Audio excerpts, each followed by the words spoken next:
Hi everyone. Welcome to the Boujee Babe. Wow, crazy that I'm jumping on this, but I think it's much needed. People have been telling me, you need to jump on a podcast. So here I am, guys. Make sure you follow on Instagram. The Bougie Babe, I will post below. But please make sure you follow, give some support, some love, repost, share the lot. So, wow, a podcast. My gosh. Oh, first and foremost, shout out to Serenity Luxury Hair who did my hair and Sugar Tips for my nails. Love you girls. Thank you so much. But yeah, wow. This has been a journey to come on here and do this. I'll be real. Um so the whole reason I've decided to start this podcast is because um as well, I'm not even going to say some, but not everyone. Well, actually, no one knows because I'm going out to a completely different audience. This audience is going out to everyone. So, as no one knows, hi, my name is Lauren. I'm 31. And I have CKD. CKD is chronic kidney disease. I require kidney transplant, and I'm on the transplant list. So we're going to backtrack. We're going to go through the to where basically the point where I am now. Um, I may cry, just to say, I definitely may cry. um, but do you know what? I'm grateful. I'm grateful for this journey. I'm grateful for what I've gone through, how resilient it's made me, and the trials and the tests that God has put me through. I'll be real. I'm so grateful. I've gone through moments with people I just gone through a mad thing. um, but I don't believe it's changed me as a person. Genuinely believe it's made me better, made me stronger. But the whole reason I decided to start doing this podcast is because I just felt like the things that I went through, and if someone else has to go through CKD or kidney disease, I wouldn't want them to go through what I went through without being given a heads up. Many a times I went through what I was going through um, with CKD, and um, I was never told. I'll be real. It was never brought to my attention. It's going to be like this. It's going to be this stressful, this hard. Like no one at all. And I genuinely felt a little bit blindsided. So I just said, you know what? When I'm in a position where I'm feeling well enough, I'm gonna jump on a podcast and talk about it. So here I am. um, so yeah, that's where we are. So let's start. Let's start. Let's start January. Yeah, we can start January. Just trying to think because in, involved in all of this is my like I was on and off in a relationship, and so yeah. Do you know what? I suppose we could start my relationship. So, I was seeing a dude, 2023. Um, First and foremost, whilst having CKD, I'm actually diabetic. So I've had diabetes for what? I've had diabetes for God, 20 years now. Yeah, I've had diabetes for 20 years. Um, we'll have to do a completely different episode about my eyes, but because of my diabetes, I actually lost my sight twice. Just mad. Um, but putting that aside, so yeah, seeing this dude on and off for a year. Then my birthday comes. We're not together at this point, and I said, you know what? Oh, by this point, I've actually just backtrack again. I've actually fallen out with my cousin. We're not talking. Me and my cousin are mad tight. So I don't not with my man, falling out with my cousin, and I said, you know what? Bye, I'm out. So for my 30th, I flew to Grenada. I went back home, saw my granddad, saw my other cousins. I had a banging time. I'll be real. I had such fun. Um, Thoroughly enjoyed myself. Maybe a bit too much, but it was good. It was good. And when I came back home, I had a party, and then about 3, 4 weeks later, I went out to dinner with one of my girls. Hi, Lena. Hi, Shan. um, and um, I don't know. At that dinner, I was feeling a bit unstable on my feet. I was kind of struggling to breathe a little. My legs were hurting, mad swollen. One of the things that I now know with CKD, because of when your kidneys are not working, it's water retention. Um, and one of my legs was the size of two put together. But I was still walking, but I was just in so much pain. And I thought to myself, "Raw, something's not right here. Like something is really, really not right." Anyway, get in a cab, go home. By the time I go home and I try and go up the stairs, cannot breathe. Like gasping, gasping, gasping, gasping for breath. And at this point, I'm like, "Mom, you have to call an ambulance because I don't know what's going on." Um, and then we call an ambulance and they're like, "Yeah, this does not look good." Bearing in mind, I was going for checkups and things for my kidneys and everything else that you have to do you have because you're diabetic anyway.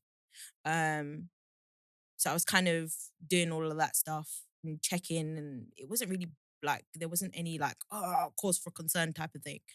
Um, but then um this then happened. So ambulance comes and they take me, blue lights, by the way, to Queens. And Queens rush me through and they're like, "Yeah, you basically have 24 hours to make it through the night." Because by this point, I'm on oxygen, I've got tubes up my nose, everything. And I was like, "Sorry, what?" But the thing is, the way that I deteriorated from going out to dinner with my friends to going into, um, yeah, deteriorating from going out to dinner with my friends to going into my house and going up the stairs, like it just crashed just so quickly. Um, so I wasn't really kind of taken I was a little bit taken aback, I suppose, because crazy, you hear someone saying, "Oh, you know what? You've only got like 24 hours to see if you make it through." And I'm just like, "What? This is mad." So I am sitting in A&E. Well, they actually gave me a side room in A&E. And I was by this point, my mum was with me, and I was like, "Look, if I don't make it through the night, I have to squash every bit of pasta that I have with my cousin." So bearing by this time, it's like what, 3 o'clock, 1 o'clock in the morning. Okay, I know 1 and 3 is a bit of a stretch, but it was one of those two. So, and I call my auntie because I couldn't get hold of my cousin, and my mum was like, "You need to wake him up. Go in his room and wake him up." And I spoke to him. I was like, "Look, I'm I don't know if I'm gonna make it to tomorrow because I'm really sick. Like, I genuinely don't know if I'm gonna make it, but I would just want you to know, like, we're cool. We don't have no bad pasta, no bad blood, nothing. We're so cool." Um, and I was like, "Look, I hope you can forgive me for if I've done anything that's offended you or upset you. Like, for me, I needed to be able, if I go, close my eyes and I don't wake, and God says, 'Okay, come to the door. Here, stand at the gate.' Oh no, sorry, you can't come in here." And I'll be like, "What? I've lived my whole life. Why?" And it's because you held a grudge, because you didn't forgive, you didn't humble yourself. I said, "Nah, me, I'm not gonna let one thing stone unturned for me to get caught up in that and not enter into those gates. No, not happening." So I said, "You know what? If Lord, if it's tonight the night that you call me, cool, we're good." So we spoke and he was like, no, no, no, it's fine. Like, you're going to be good. You're going to, and for the first time, I actually did not know like, if I was going to make it and stuff. I'll be real. In the other situations that I've had being diabetic, I've, I've gone again. I need to talk about that in another episode because like I said, I've lost my sight. I've ended up in comas. It's just mad. Being diabetic, it is not a straightforward thing. It requires so much adaptation, adapt, adaptation, adaptation. Sorry, of your of your normal life. That you can't just, oh yeah, let me have that today. Oh, let me do no. That everyone says, oh, you can live a normal life and you can do this, but everyone's body's different, and they deal with um the diabetes attacks them differently, or any disease attacks someone differently. So I kind of lost my train of thought here. But yeah, look, yeah, we spoke and whatnot. But yeah, for the first time, I kind of was like, boy, I don't know, I really don't know. But if it's time for me to go, that's good because this suffering here on this earth is too much. Cost of living, expensive this, car insurance, house insurance. Oh my goodness, it's just too much. I'm tired. I'm tired of cashing out. Gosh, and on top of it, the men are whatless. So, well, Lord, if you're ready, I'm good. Um, so yeah, but no, push through. God clearly had another plan because I'm here. But so push through the 24 hours, and then they moved me upstairs onto awards. In moving me upstairs onto awards, the doctors were like, we're going to be very honest with you. You're not leaving here for a couple of weeks because we need to put you on a treatment. Now, my granddad, I kind hereditary diabetes I had. So my granddad had it, skipped a generation, missed my dad, miss my sister's being tested now. She's cool, but so I had it. I have it. So, um, again, lost my train of thought. Anyway, so um, with the whole kind of diabetes figure, moving on from that. Yeah, so the doctors were like, yeah, you're basically not leaving, so need to get you on a treatment and everything else. And I stayed in Queens for just over a week. My goodness me. Wow. Worst experience ever. Worst experience ever. I was in a room with a woman, three other women that snored like, oh my gosh. I, I literally, I couldn't cope. It was awful. I was like, no, you guys are just doing too much. Like, at one point, I was like, get me out. I want to go home. Listen, I'm gonna walk out of here because the snoring was mad. um, but friends came to see me, family came to see me, and I was there for over a week. And then I got moved to Royal London. Now, this is where the thing gets real serious because I knew I had to go on treatment and I was told about having dialysis. And um there's two forms of dialysis. There is peritoneal dialysis and hemodialysis. So hemodialysis is blood dialysis. Um and so um I needed, to be fair, when I arrived at Royal London, I needed emergency dialysis. And they put so one again, making sure that everyone is clear because one thing I don't want is if someone else gets a diagnosis of CKD and they're not aware of the traumatic things that you're gonna have to go through, I'm gonna tell you. Oh, even then, I've whole missed a thing. Sorry. So actually, let's backtrack. Hold on a ting. Hold on a ting for a minute. So obviously this happened January. We're moving into the beginning of no, around 12th of Feb. So yeah, end of Jan, middle of Feb we're going into. Week of Valentine's Day, week of Valentine's. Um my my ex ting. I'm not joking, I won't call him that. But my my my I don't even know what to call it. Whatever. We just call him past person. Pops up. And at this point, he's in Brazil. Um, and all while this is going on, I even up until now, I have not told him. So even when he sees this, he's gonna be like, hold on. We were talking on and off for this whole point from January up until the end of the year of 2024, up until then, and you haven't told me this. But I'll be real, I didn't say anything because the foundation between us was very unstable. And if whilst I'm going through this, I need a solid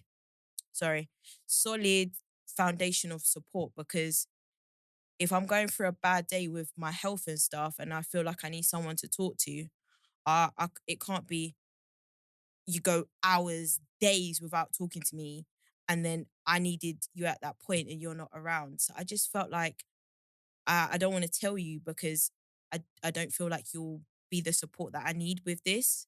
Um, so honey boo, I'm sorry if sorry that I haven't told you, but yeah, you definitely wasn't going to be the right support that I needed. Um, so yeah, but you know, we cool, cool. And oh yeah, we cool though, but yeah, I couldn't tell him this. I'll be real, because I just felt like he wouldn't. I don't think he would have been able to step up and give me the support that I needed. So um, yeah, but he was in Brazil. We spoke, like literally I'm in a hospital bed and I'm just like, hi, how are you? And he's like, yeah, yeah, I'm good, I'm in Brazil and having fun. I'm like, cool. Like it was like none the wiser. Like he would have no clue that I was going through this, because I was just like, yeah, yeah, I'm good. And even then, when I was in hospital, I was actually working for HSBC at the time. And I actually bought my laptop and did work. And one thing about me as well, when I'm working, I'm working. I'm not one of those people that, oh, I'm working and slacking off half. I'm working. If I'm working, I'm working. I'm putting in the time. I'm putting in the hours. I will do what I have to do. It's my job. If you paying me that big HSBC money, best believe I will put in the work. So I was working whilst I was in the hospital, and even members of my team, they were like, what on earth? Why are you working? What's going on? Because I had to tell them what was going on and stuff. So um yeah, doctors, whilst I was at Royal London, was like, okay, we need to start an emergency treatment. We need to start you on hemo. And the way that this was downplayed, um, which is what I think traumatized me. Um, they basically said that a cannula has to go into my groin. A cannula, as far as I know, let's say length of my finger, right? That's the length of a cannula. So I was like, oh, okay, fine. If I've got a drip and stuff, and I'm not really going to be that phased by it. So by a cannula in my groin, I was like, oh, it must really be just be a little bit uncomfortable, but whatever. So again, it was a procedure that they spoke about, but they they wouldn't really allow for me to have anyone come in with me, because it wasn't really like a surgical thing where you have to put me to sleep, or yeah, it just wasn't that. So they put me in a room, and in this room, it almost looked like a bit like a storage room type of thing. And they put me in this room and is it iodine? Yeah, I think that's what you call it, iodine, like the side of my groin. And then the next thing, I see this tube come out, this long thing, this like this length of my arm. And I was like, where's that going? They're like, oh yeah, that's the cannula that we've got to put in your groin. I said, sorry, a what? I thought, nah, you lot are taking the piss because the way that you downplayed it, like, oh yeah, it's just a cannula and it's a little bit uncomfortable. It was so downplayed. And I thought to myself, do you know what? If you had told me really what it was like, I would have been able to mentally prepare myself for this. But I went in blindsided. And going in blindsided, it was like, nah, I'm not ready for this. I really am not ready. I really am not prepared. It was a lot. It was a lot. And so the procedure started and they started to push the tube in my groin. And it was so painful. And the way I was crying, it was a pushing. And I was like, no, no, no, stop. I even got to a point I was saying, I want my mom. Please stop. Like it, because the pain, the pain, oh my gosh. Again, like I said, the reason I started this podcast because I want anyone who's gonna have to go through this to know, so you're clued up. Because I would hate for you to go through what I went through, where I was blindsided. I'm gonna tell you straight, it is painful. If they have to do put an emergency line to be able to give you hemodialysis in your groin, it is going to hurt. Don't let anyone tell you that it's not. Don't let anyone give you this fake, fake ass story of, oh, it's just no, it's not. They will lie. That's a lie. That is a lie. I'm telling you myself, right? Sorry, getting a bit vexed, but no, because it just was too much. It really was. And then when they finished and they wheeled me back, my auntie was there, my mum was there, and my mum had to step out of my room because the way I was crying in such pain, like it broke my mum. It broke her because she was like, my God, my daughter is going through it. Like, yeah, it was mad. So, okay, so now I've had my line put in. By this point, we're coming to like near towards the end of February. I'm on emergency dialysis. At the still in Royal London at the hospital, and then they then decide to move me onto dialysis called peritoneal dialysis, basically PD. Now, PD is a little tube that goes in your stomach and you do it from home. So it's a home dialysis. And you kind of like press these bags, do the fluid, like a whole, it's basically the fluid goes in, it's special fluid goes in, washes your body, takes the excess fluid that you have on your body out, and then drains it out. So again, my ass had to go back into surgery because it's a tube that has to be placed inside your stomach and sticks out. So I went back into surgery for that. Thank God for this surgery, I was put to sleep. However, I came out of surgery and my whole body was a mashup. And I thought to myself, I went into surgery for one thing. Tell me why all up in my rib cage, all on my stomach, my back, my shoulder is doing a madness. Like, what is going on? What did you lot do?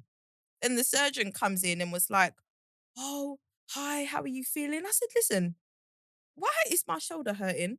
Why is my rib cage? Oh, because we couldn't get the tube in. I had to kneel and push on your stomach. I was like, So are you now seeing where we're going with this? Where it's again blindsided, not told what potentially could happen, the pros and the cons. Because I was told, this is going to be an excellent dialysis for you. You're going to get your life back. It's going to be amazing. Da, da, da, da, da. And I was just like, okay, so let's do it. But then I've gone through it, and again, boom, same issue.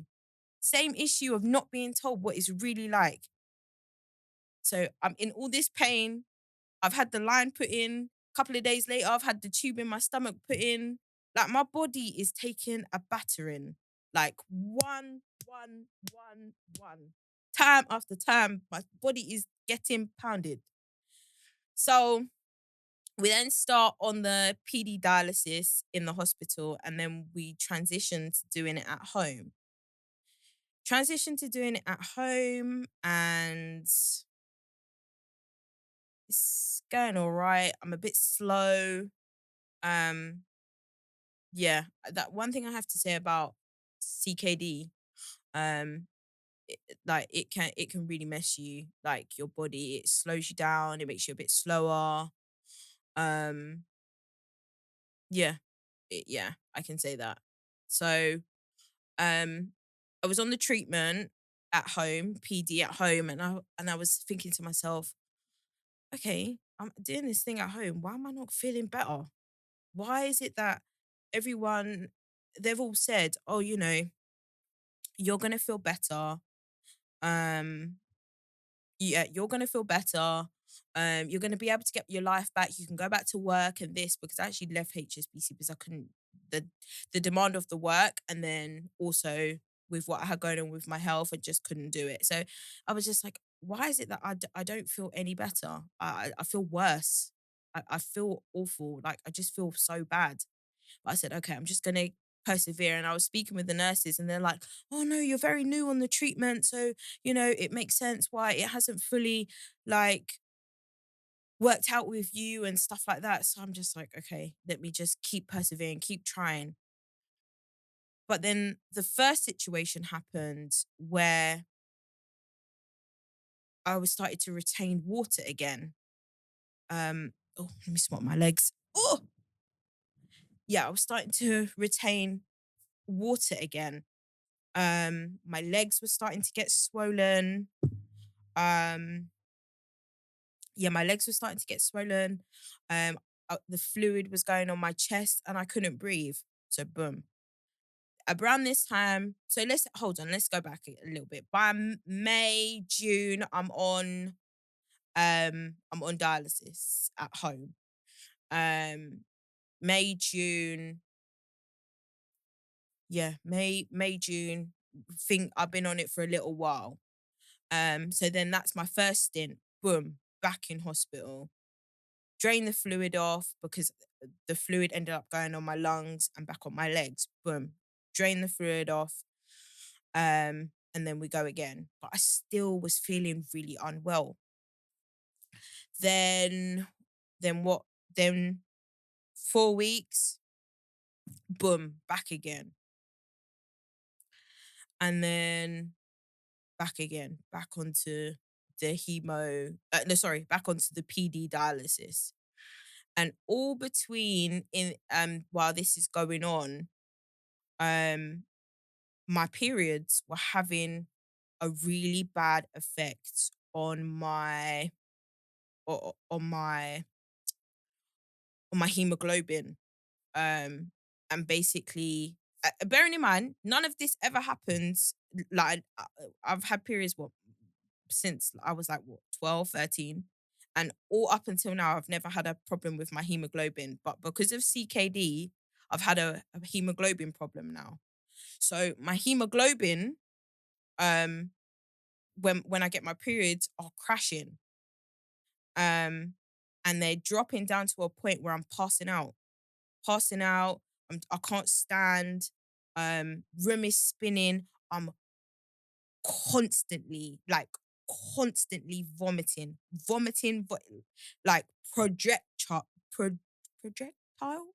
Oh, you know the word. Yeah, vomiting like non-stop. And again, my frustration was, okay, so I have CKD. I'm on this PD dialysis. Why was I not told that this is a potential thing that could happen to me now that I have CKD? I just, again, blindsided. I was not told. So that's why, like I'm going to say again, I came on here. I've decided to do this podcast because you guys, whoever, if you end up getting CKD or have CKD or have to go through something like this, I want you to be able to know. I really, really want you to be able to know, like it's like this. So, and it would only ever when time of my period came. And then for the other months, I would feel better. I was cool, but I wasn't still 100%. Like the dialysis just wasn't working. And so I went out with my sister to a concert to go see my boy, Jesse. Shout out Jesse Gold Music. Check him out. He's fantastic, phenomenal artist. Absolutely love him. So, um, yeah, so I went and saw Jesse with my sister because he was doing a private show, and he was like, "Look, come down, come see me." Had a wicked time. His music is untouched, like, and let me throw a bit of shade actually for my ting that likes to only listen to Drake. Or off, mate. You're missing out on some of the best artists that have graced our planet. Jesse Gold being one. So no shade. Um, but um, so yeah, I went to his concert, and then on my I decided, you know what, just drive to my dad's. I can't be bothered to drive my sister home and then drive back. So I crashed by my dad's. But then in the morning, I woke up and I was so ill. I was starting to get the rattling on my breath, on my chest, to be like, oh yeah, I'm getting fluid. Bearing in mind, my dad lives in Hertfordshire, I was saying, you know what? If I don't go back to the ends where I know if I have to call an ambulance, they'll take me straight to Royal London. If I don't get back to the ends in the next, I knew I give myself half an hour, because from the stage where I was to the stage where I was about to go, half an hour window, maybe 45 minutes window. Yeah, 45-minute window I had before I knew lock off. It's about to be a real problem. So I said to my sister, my dad had gone to work, my brother had gone to school, and I said to my sister, listen, but actually, even before that, I was already started throwing up. So yeah, that window I knew.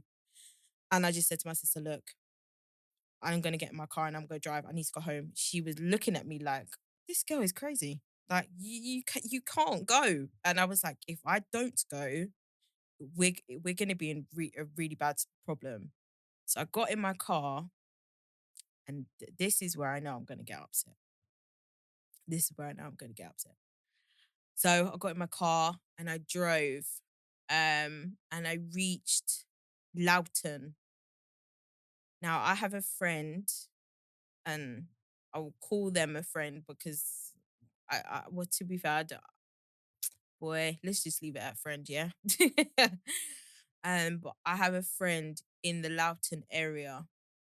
I drove with a bucket in my car because the way I was just vomiting. Bearing in mind, my ass is on the motorway, and I had to call this person, and because I wasn't gonna make it, I wasn't gonna make it. I'd reached that point coming from Hertfordshire and I reached Loughton, and I was like, yeah, my ass is not gonna make it. So I'm calling. And every time I called, send my ass to busy, send my ass to busy. And do you know what's mad? Every time I've done that, or every time I've tried to call him, irrespective of what it is, he's always done that. But if my mum calls him, one ring, pick up the phone. So I'm in a desperate situation. I'm vomiting. I'm in my car. I don't feel well enough to drive. And I actually sent him a voice note begging, begging for him to pick up the phone. I said, look, I'm begging you, do not decline my call. I need your help. I never forget it. Until this day, he has not called me back. Till this day. And I'll be very real. In going through what I've gone through all of this right here, will show you who your people are. Any sickness, any health thing that you go through, it will show to you who your people are. Because I have people that have got engaged and have seen my backside in hospital and have not said a word. Have said, "Oh, wishing you well." But yet, when they go through their things, when I've had to take them to church or, you know, take them somewhere or take them out the house because mentally they're going through stuff, they go through issues in their own house and things like that. And I've gone over and above, call several times, pull up, just say, listen, come on, let's get out the house. Let me help you. Let me this.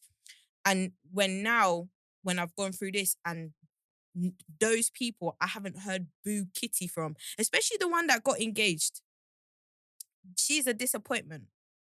She is a disappointment because like she went through a mad thing with with something in her family, and I was there for her. I took her to see my pastor, the lot. She got engaged. Bye. And that one hurt me. I was like, whoa. Now when I really need. No. So yeah, obviously I called him and whatnot, nothing. And a voice note, whatnot. And it I went on a rampage after. I was so angry. I was so angry because I was like, I genuinely class you as a friend. And you know what? Shout out to G, my best friend, because see that girl, she always said to me, that brother right there is not your friend. She said it from day dot. From day one, that girl said to me, Lauren, that boy is not your friend. Trust me when I say it. He's one day gonna burn you so bad. And that was the day he burned me bad. And I thought to myself, bro, I am crying out for your help. Crying out for your help. And you just don't care. Like it was really hard. It was really hard. So I got home.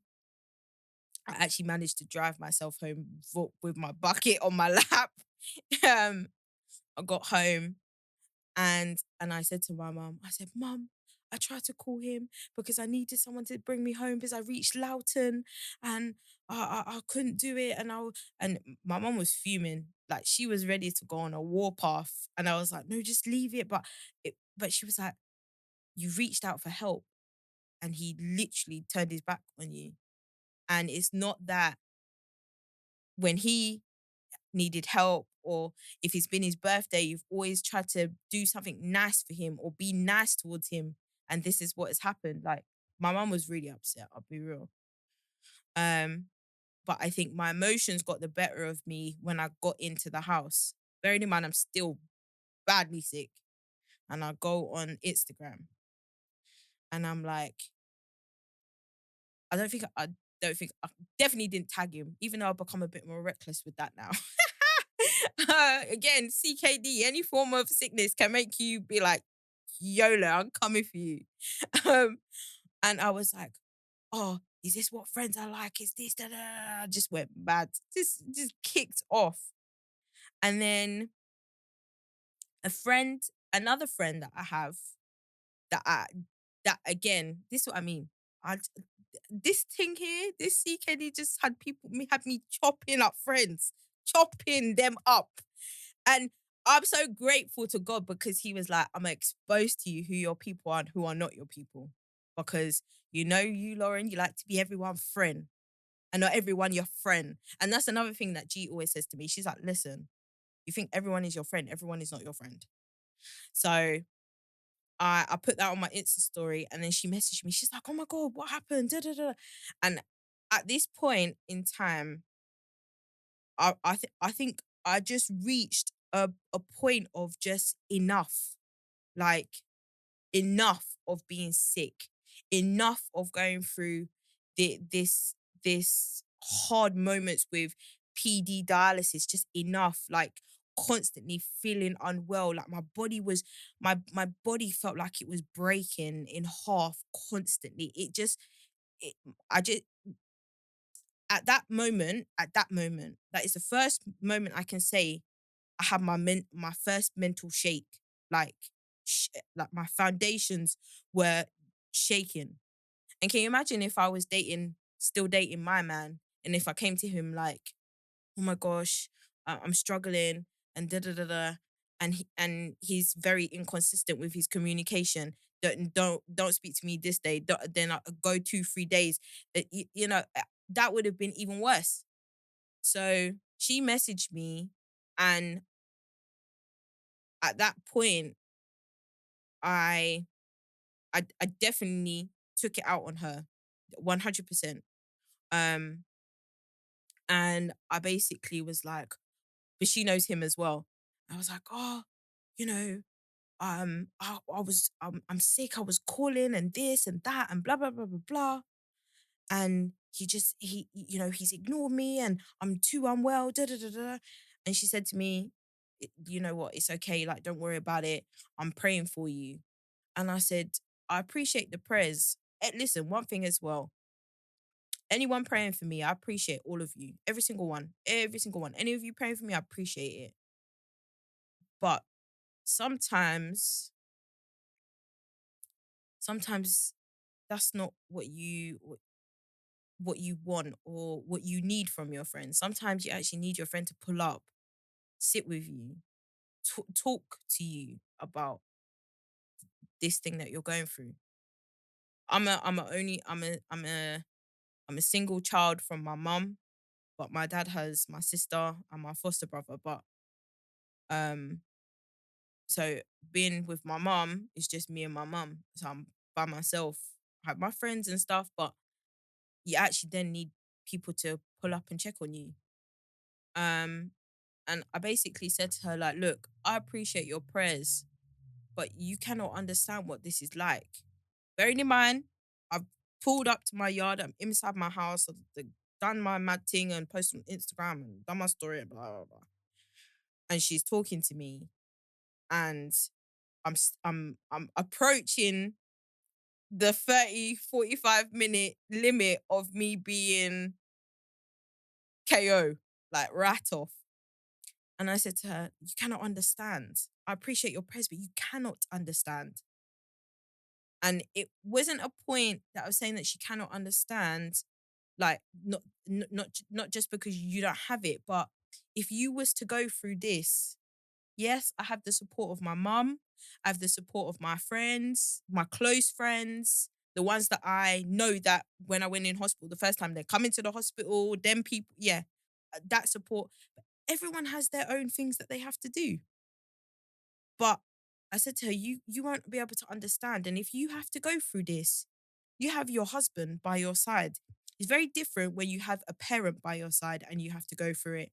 But the support from a spouse is completely different, because the conversations that you have with your spouse and the things that you go through it with, like, mentally and things like that, you can open yourself to them with that. You think I could tell my mum, "Mum, I'm shaking. Like, I'm scared. I'm this, I'm that." Because if I start to tell my mum or my dad that, it's, "Lauren, are you okay? Lauren, is everything good?" Through her head, she's going to start panicking. So, but instead, if I'm telling my spouse, like, "This is how I feel, this is that," he's like, "Okay, I know I have to be aware of you, but okay, we can walk through this together a bit differently." So I said to her, you cannot understand. And I'll be real. At that point, because I wasn't with the person I was dating, and or I hadn't we weren't talking, we weren't back together, nothing. So I felt like I was alone. I felt like I really felt like I was alone. And I said, I'll be real. I'm actually envious of you.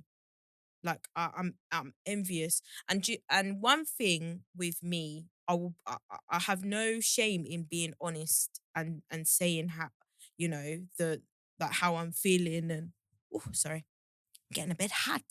Saying how I feel. And I if she classes me as her friend, I should be able to tell you anything. That's one thing. Again, shout out to G. She's always said, if I'm your friend, if I'm your friend, and you are my friend, I'm gonna check you if you do something wrong. I'm gonna check you if you do something wrong. I'm gonna be open. We can't say everyone is, oh, this is my friend and that's my friend, and you can't tell your friend good things and bad things. So what? We're just good friends for when I have to tell you that I.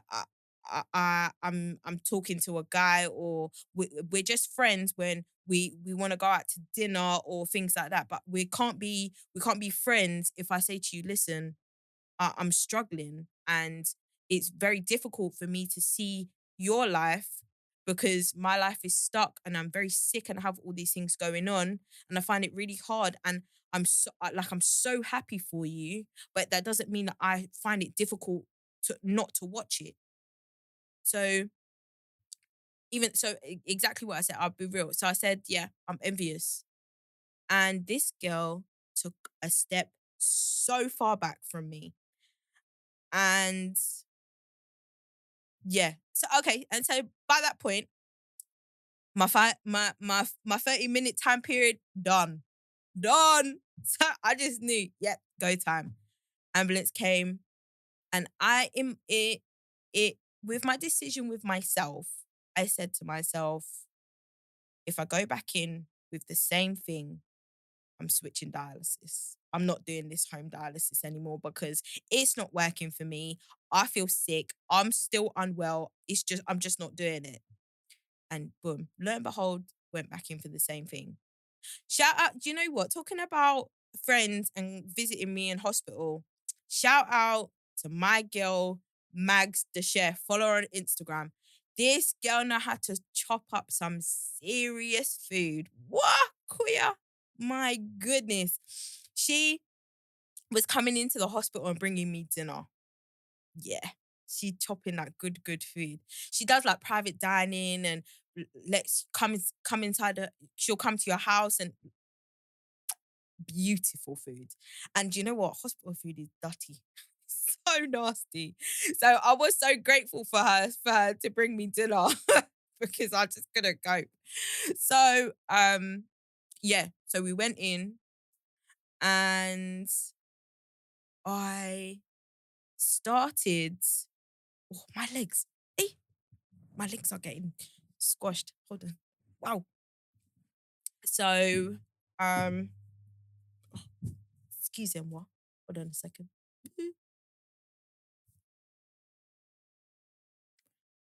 Yeah, so um yeah, so we've gone in for for the same thing, and that was it. I said, I'm not doing this again. So I need to go move over to hemodialysis. Hemodialysis is the washing of your blood. It comes out of your body, goes into a machine, washes, and goes back in. Um, and I was like, yeah, I need to start feeling better because I just can't. I was putting on weight, I was getting fat. And it wasn't even that I was fat. I was just building up of fluid. Still a little bit chubby and stuff. Still got a little bit of fluid on me, but you know, it's a work in progress. Your girl's in the gym 3 times a week, sometimes 4, hitting the weights, hitting the cardio. You know what? I saw my man hitting the gym, and I said, wow, look at the sauce. So I said, yeah, don't worry, I'm coming for you too, because I finna be getting up there. Um so um yeah, so we decided to go on hemodialysis. And what that basically means, had to take the tube out of the stomach and put a line, they call it a line, in my neck. So I have two, you can't really see it, but I have two like little dangly things, like tubes that goes to near where my heart is to be able to, it's an arterial tube to be able to take the blood out, wash it and stuff like that. So that was a surgery that I had to go in for. And I thought I was going to be put to sleep. So bearing in mind, I've had surgery to have the line put in the first time, surgery to have the line put in the second time in my stomach, and now this is a third surgery. Again, this is what I'm saying to you. This is something that they don't tell you. To go through surgery 3 times is just a mad thing. It's mad. It's mad and mentally really hard. Um, so yeah, I've gone in to have the line. And in having the line,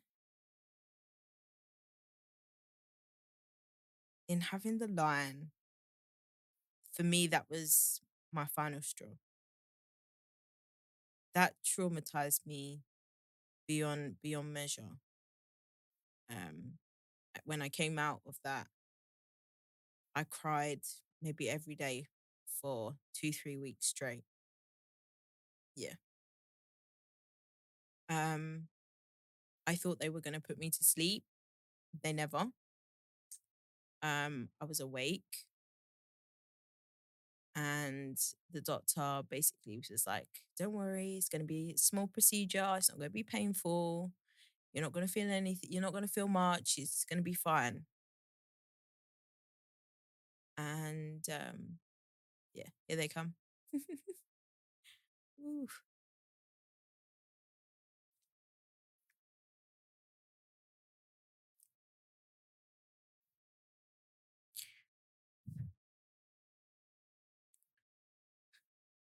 Mm. Wow. Um, Talking about it is just mad. Because it's hard. So I remember I went onto the operating table, and they put the local anesthetic, so they then could cut into me. And the first time she pushed the line in, and then she just kept going and going, and I just said, just stop, please stop, stop." And she was like, we're almost there. And I was like, I can't. I was like, I want my mum.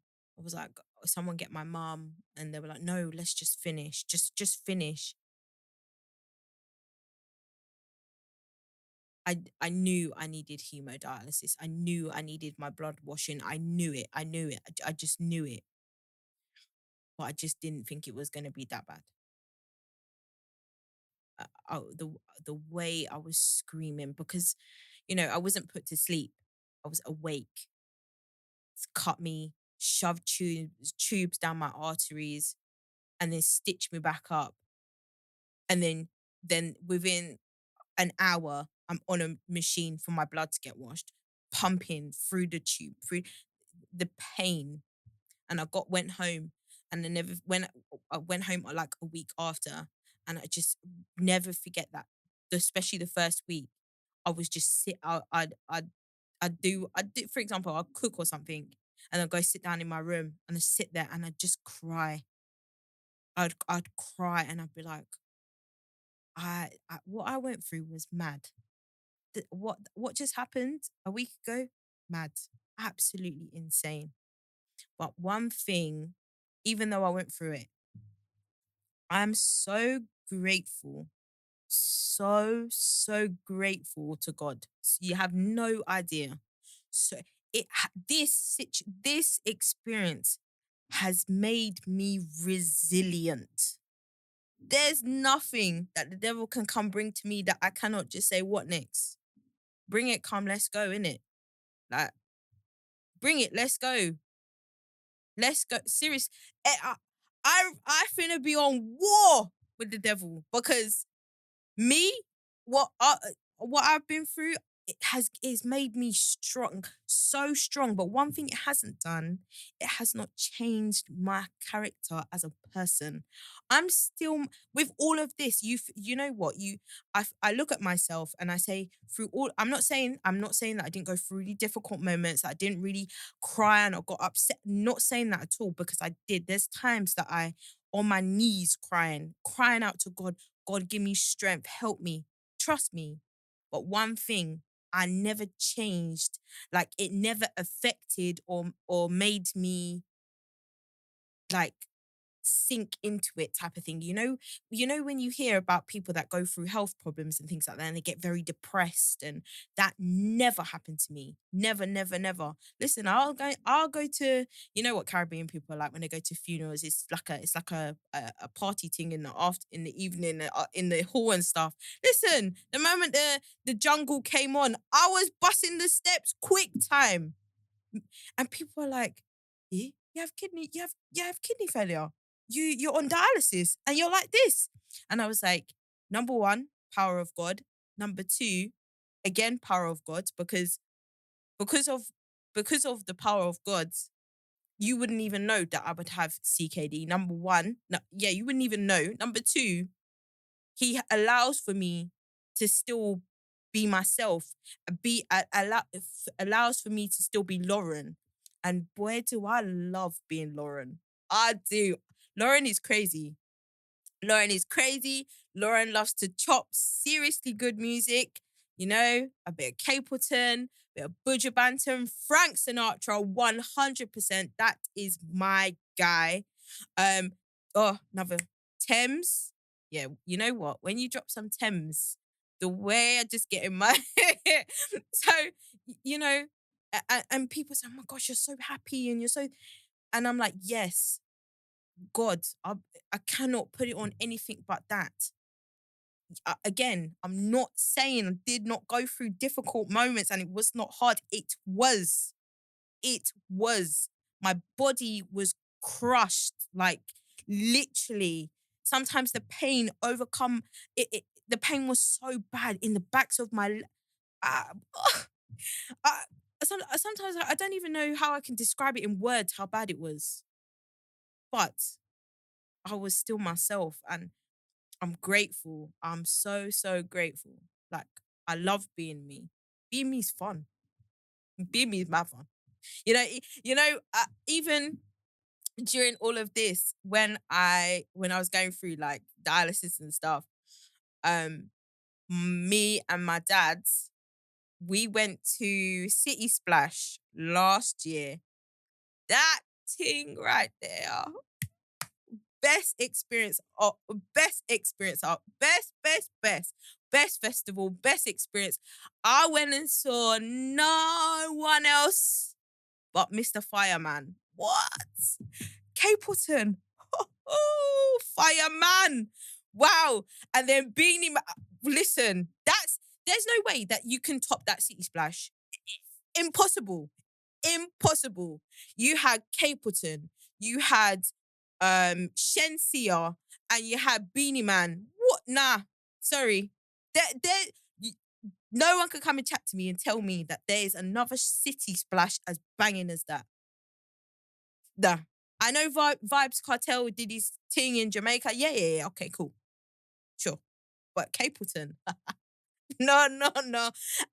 When he did Who Them, the way my head just where my head spun. But I said to myself, there's no way you could look at me and think I have CKD. There's no way you could have looked at me at that festival and knew I had CKD. Impossible. Because the way I was stepping. Oh my God, I'm making myself laugh. But I'm serious. And that's what I'm like, bro, this is God's, because and I've seen other people with this and they don't look nothing like me. They look sick. I don't look sick. People look at me and they're like, "You're sick? You need a kidney transplant?" It's mad. So yeah, so I had that experience, and so wasn't very good and etc. So started using the line. I started at New Starter, they call it, at Royal London. Love to all my nurses at New Starter. Love to everyone. Love you all there.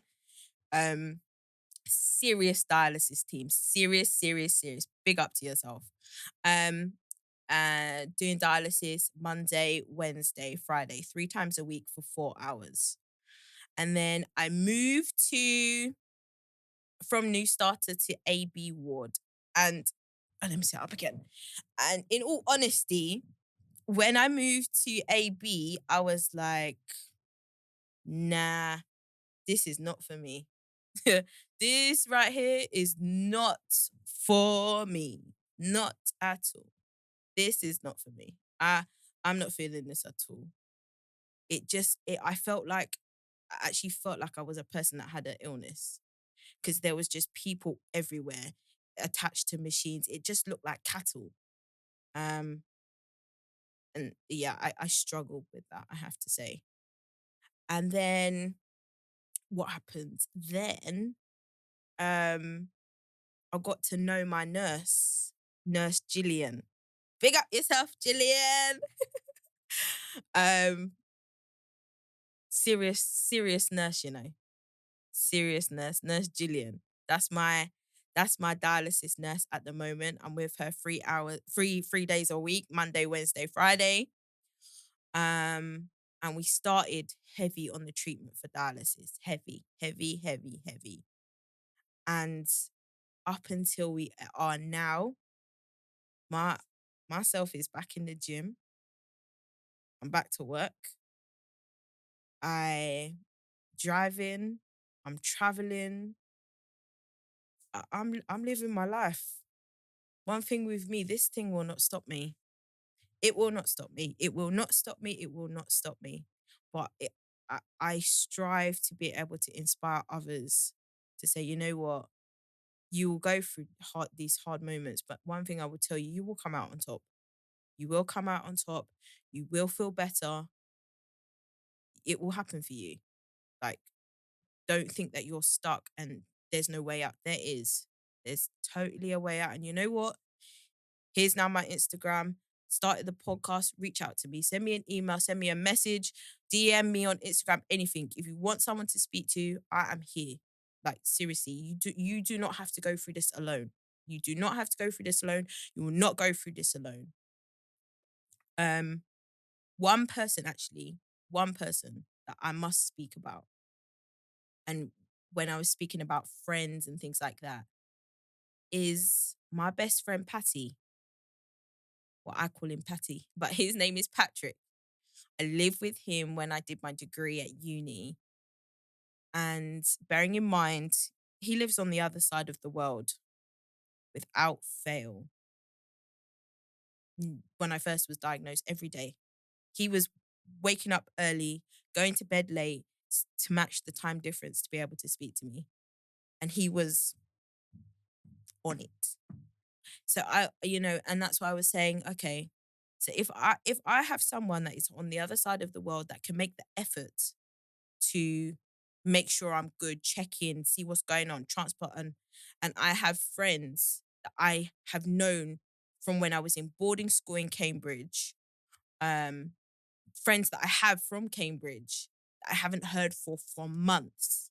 And yet I have this person on the other side of the world. These people have no excuse. We're cool.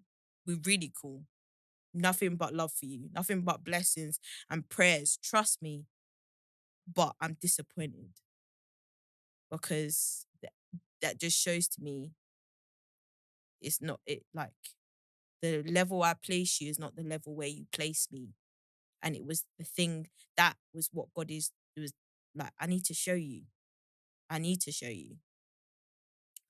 So yeah, do you know what? There's so many other things that I need to talk about, but I feel like I need to do it in another podcast because whilst just to backtrack a little, whilst I was going through this stage and my emotions and everything was, I became a little bit reckless.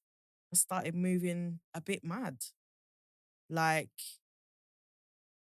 lips my my friends' boys doing all kind of stupidness, just like wow. And I was like, yeah, YOLO, don't care. Got CKD, don't care. Gonna and I was like, no, Lauren, this isn't you. You is not this type of girl. You definitely. You've remained to hold your V card. Let's continue. Amen. Thank you, Lord Jesus, that I still have it. But it was a case of, you know what? I reached a point where I just said, Bun, you all going on a mad thing. I'm going on a madness. Because I think I just peaked and I just had enough. Just couldn't be bothered with it. Um, God was like, okay, let me allow you. Let me allow you. But you're gonna come back to me and be like, oh God, blah, blah, blah." Boom. He just said, I'm gonna just allow you. You're gonna learn. Because if you're not listening and you're doing this, da, da, da, da, you're gonna learn. Say, during this, God has humbled me, man. Grateful. God has humbled me.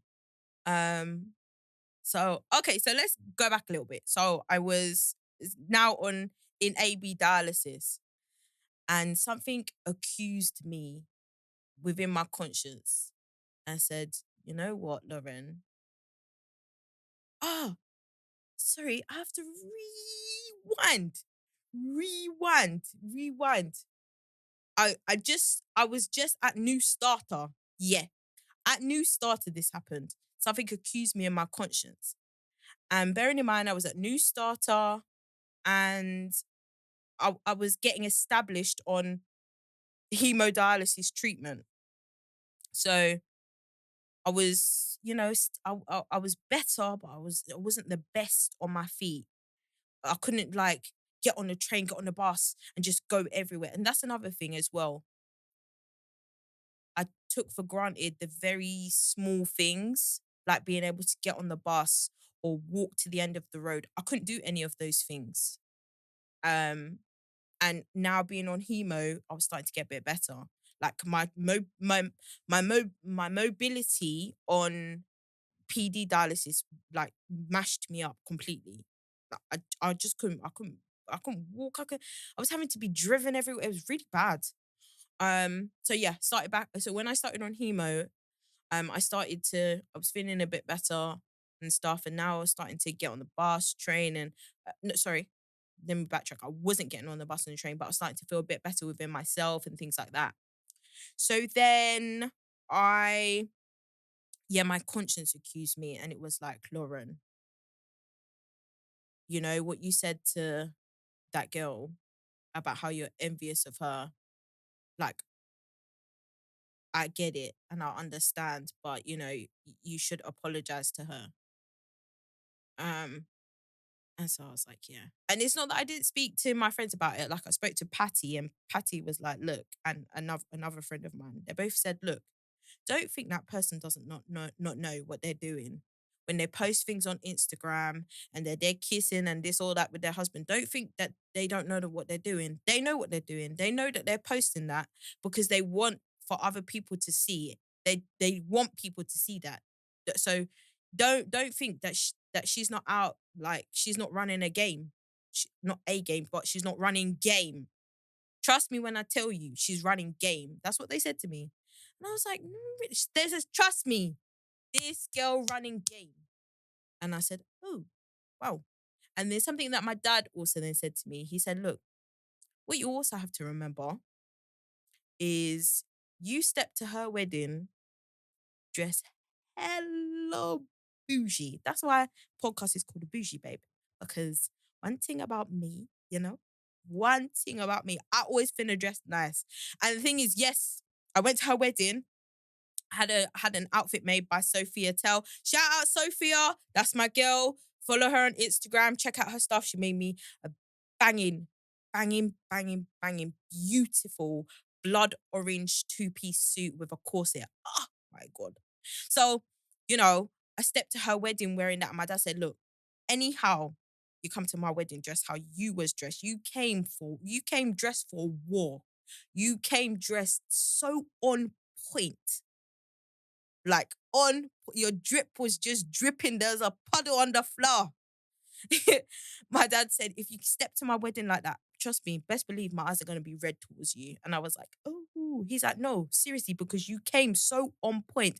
I said, number one, I came on point for my friend, 100%, because I've seen her go through a struggle and to reach the point where she is. Me, when she got engaged, best believe my ass was screaming the loudest. I wasn't clapping the loudest. I was screaming the loudest. You know what they say?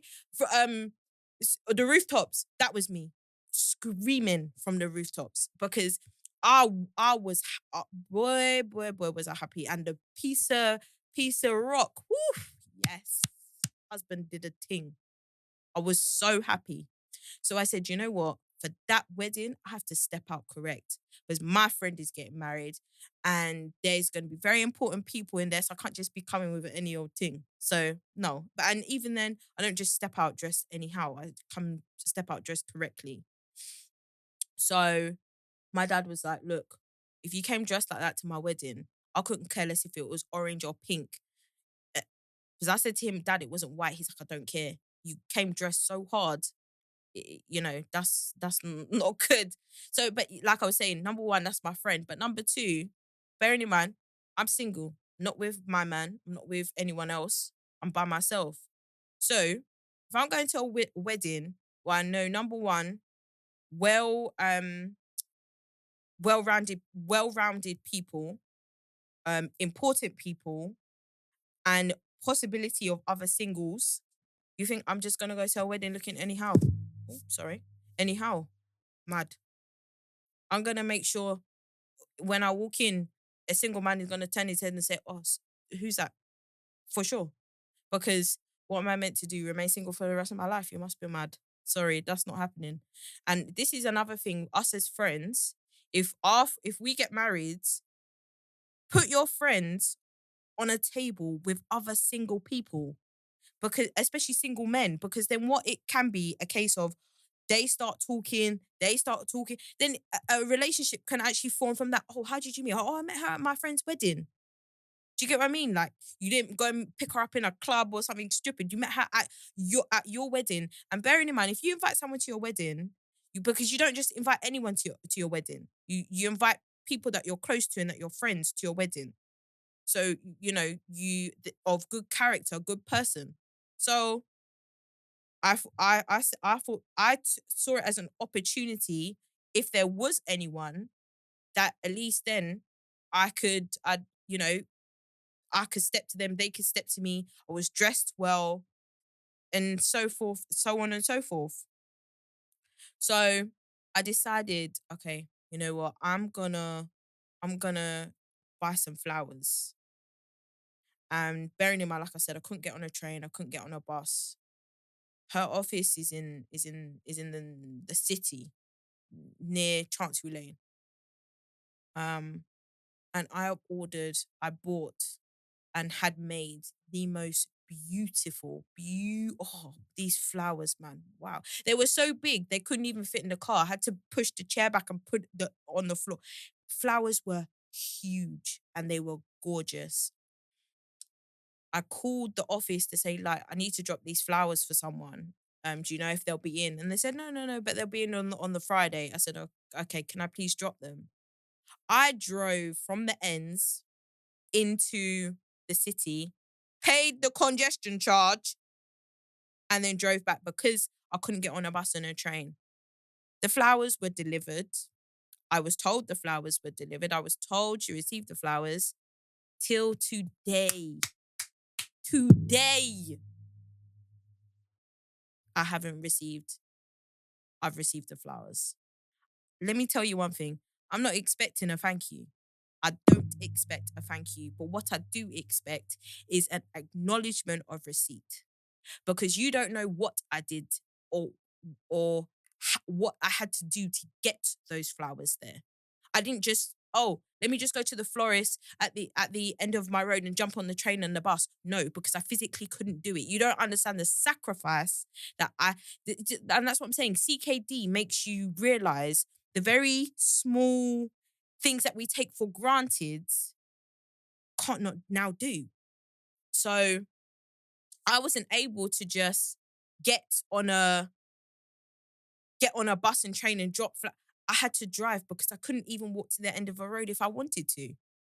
I just like it really disappointed me. And then, now being in the same place where we go to church and stuff, like not talking to me is it's difficult. It's hard.